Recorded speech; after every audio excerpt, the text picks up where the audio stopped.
शेतकरी मित्रांनो, केळी पिकामध्ये करपा रोग येतो.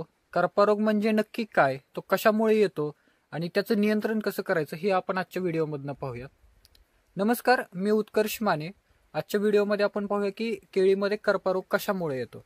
मित्रांनो, केळी पिकामध्ये जो येणारा करपा रोग आहे त्याला आपण सिगाटोका लीफ स्पॉट असं म्हणतो आणि हा करपा रोग प्रामुख्यानं बुरशीजन्य रोग आहे. अशा प्रकारे आपल्या पानावरती ठिपके दिसून येतात आणि हे टिपके कालांतराने पूर्ण पानावरती वाढत जाऊन पूर्ण पान करपते. आता याची सुरुवात कशी होती मित्रांनो, आता हे जर पाहिलं आपण बुंदा, तर हे खालच्या पानावरती सुरुवातीला येतो आणि नंतर हळूहळू हे प्रत्येक वरच्या पानावरती जात जात हे शेंड्याकडे असा वाढत जातो. आता वरच्या पानावरती पाहिलं तर आपण याच्यावरती कोणत्याही प्रकारचे आपल्याला पानावरती टिपके दिसून येणार नाहीयेत. तसेच खालच्या पानावरती हे टिपके आता हळूहळू वरती चाललेले आहेत. आणि दुसरी गोष्ट म्हणजे आपल्या झाडाला कमी पडलेले अन्नद्रव्य. आता आपल्याला वेळेनुसार खतं देण्याची गरज आहे झाडाला, परंतु आपल्याकडं काय होतं की आपलं नियोजन थोडंसं पुढं मागं झाल्यामुळे आपल्याला वेळेवरती खतं देता येत नाहीत.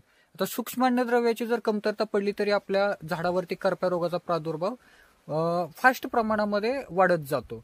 त्यासाठी फक्त आपण बुरशीनाशकाचा जर स्प्रे घेतला तर करपा आटोक्यात येणार आहे का, तर बिलकुल नाही येणार.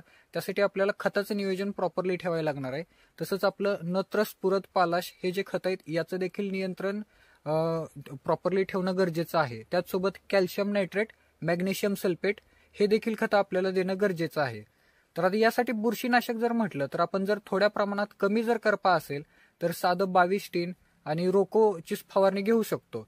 जर तोच थोडासा वाढत गेला असेल तर ब्ल्यू कॉपर आणि स्ट्रेप्टो याची देखील फवारणी घेऊ शकतो. आणि थोडासा अति प्रमाणात जर असेल तर आपल्याला नेटिओ अधिक स्ट्रेप्टो किंवा ॲमिस्टॉर टॉपचा जो घटक येतो तो देखील आपण घेतला तरी चालतो. त्याने बऱ्यापैकी आपल्याला कव्हर होतोय.